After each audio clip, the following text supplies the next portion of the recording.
Assalamualaikum warahmatullahi wabarakatuh. Selamat siang anak-anak. Apa kabarnya hari ini? Semoga semua dalam keadaan sehat walafiat. Nah, sebelum pembelajaran dimulai, alangkah baiknya kita semua berdoa terlebih dahulu agar pembelajaran kita hari ini dapat berjalan dengan lancar. Berdoa dimulai. Berdoa selesai. Ya, hari ini Ibu tidak akan mengirimkan link absen seperti biasa, karena Ibu akan melihat kehadiran kalian dari siapa saja yang mengirimkan tugas. Nanti setelah pembelajaran ini selesai, tugasnya akan Ibu kirim lewat grup kelas. Nah, hari ini kita akan melanjutkan pembelajaran minggu lalu, masih sama di bab 2, yaitu interaksi sosial dan pembentukan lembaga sosial, dengan subtema lembaga sosial. C. Lembaga sosial. Dalam kehidupan sehari-hari, manusia berinteraksi guna memenuhi kebutuhan yang beragam. Akan tetapi, manusia tidak mampu memenuhi kebutuhan tersebut sendiri. Manusia membutuhkan orang lain untuk memenuhi kebutuhan hidup. Dalam upaya memenuhi kebutuhan, manusia membutuhkan aturan atau norma untuk mengatur pola perilaku masyarakat. Nah, menurut Soerjono Suekanto, lembaga sosial merupakan himpunan norma dari segala tingkatan yang berkisar pada suatu kebutuhan pokok dalam kehidupan masyarakat.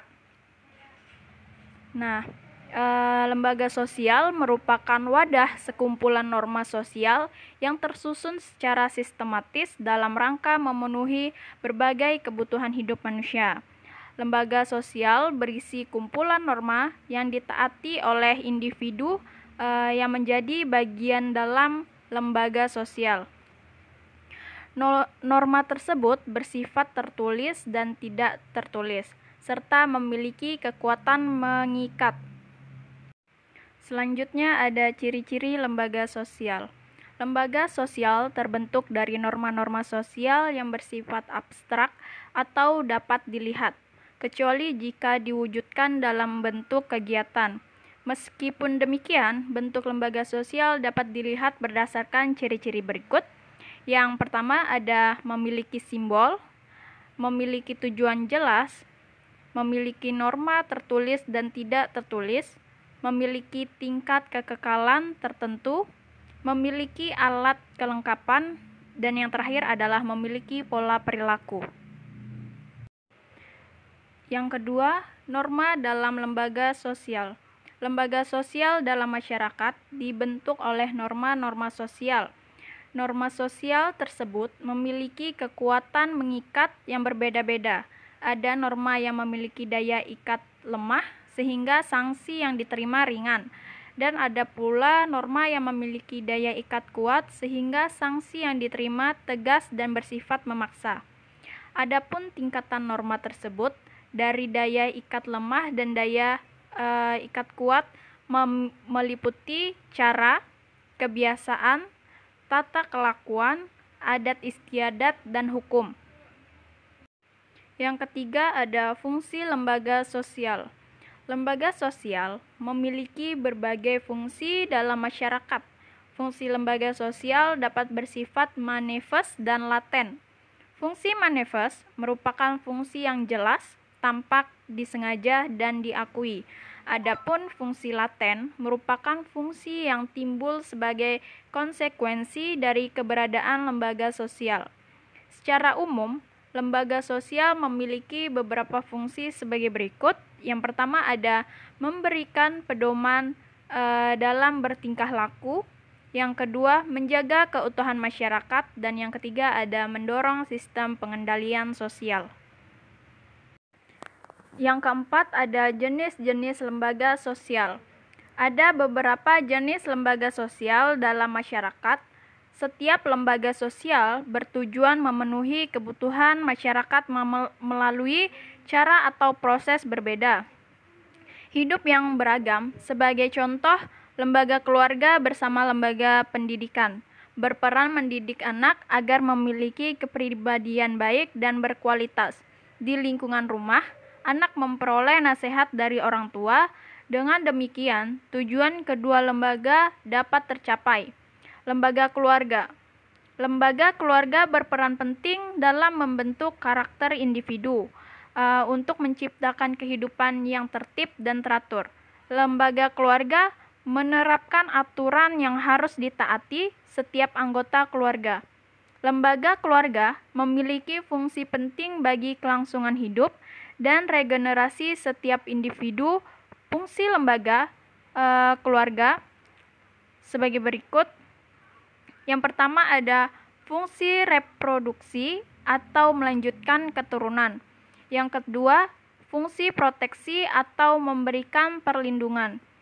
Yang ketiga, fungsi sosialisasi atau menanamkan nilai dan norma. Yang keempat, fungsi afeksi atau memberikan kasih sayang. Yang kelima ada fungsi ekonomi atau mencukupi kebutuhan ekonomi. Dan yang terakhir ada fungsi pengawasan sosial atau mengawasi melakukan kontrol sosial. Dalam lembaga keluarga terdapat aturan yang harus ditaati anggotanya. Salah satu aturan tersebut adalah melarang pernikahan sedarah atau masih memiliki hubungan kekeluargaan.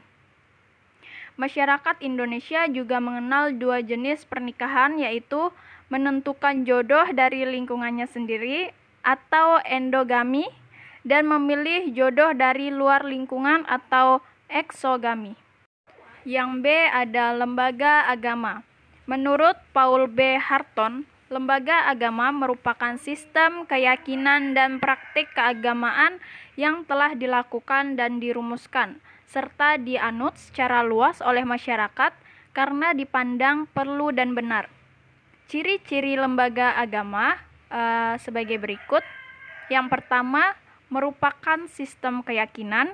Yang kedua, perwujudan suatu hal yang diyakini sebagai hal gaib.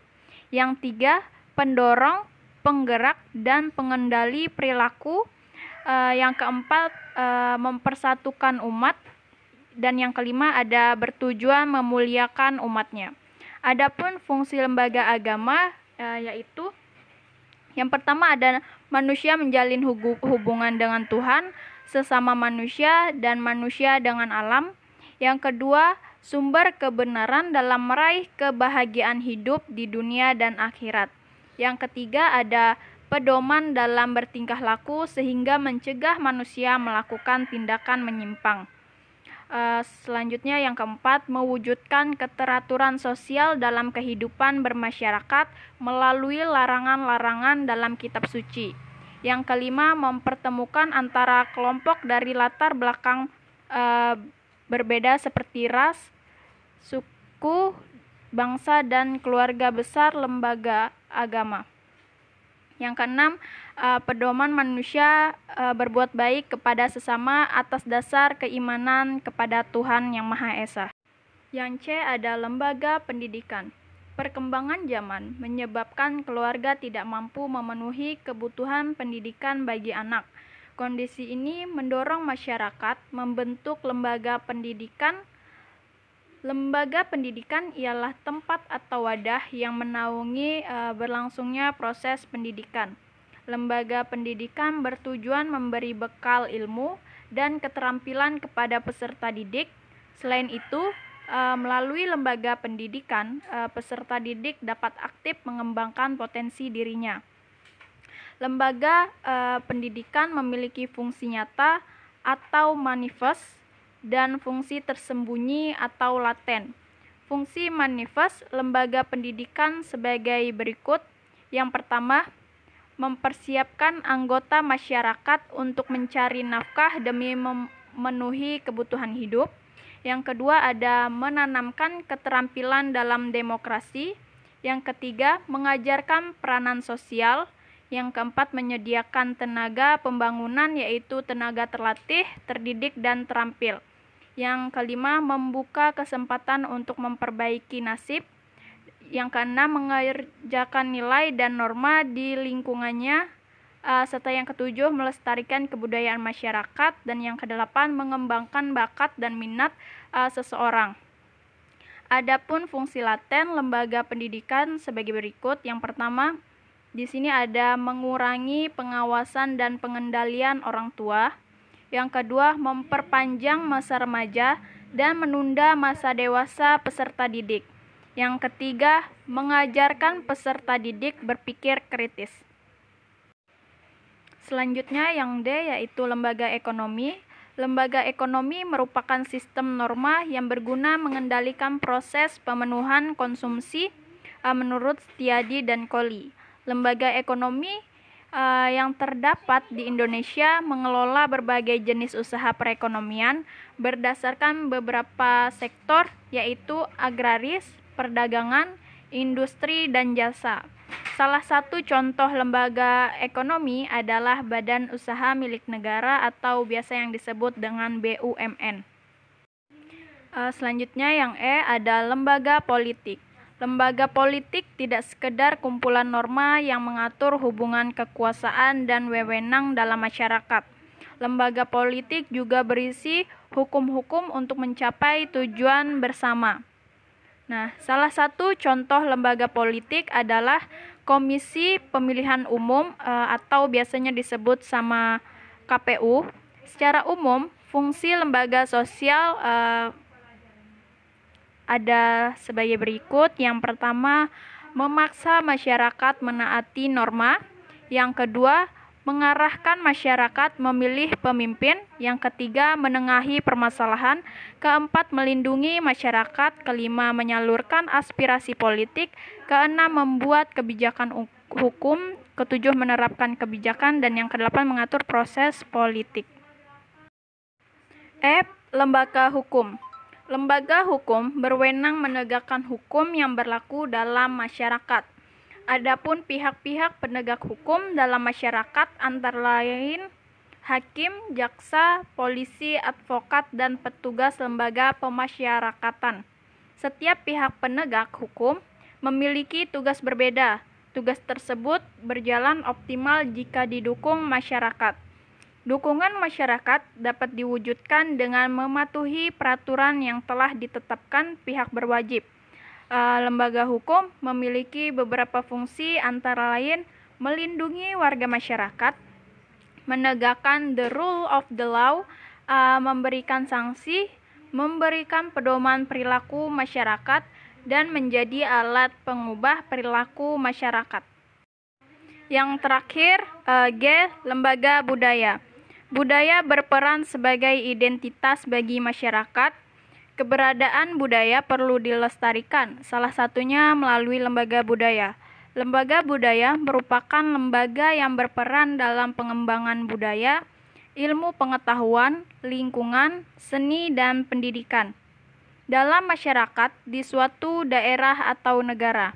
Sebagai contohnya, di Pulau Jawa terdapat lembaga adat suku Betawi yang dinamakan Lembaga Kebudayaan Betawi. Nah, organisasi ini yang dibuat masyarakat Betawi tersebut merupakan upaya menjaga ketahanan budaya tradisional masyarakat setempat.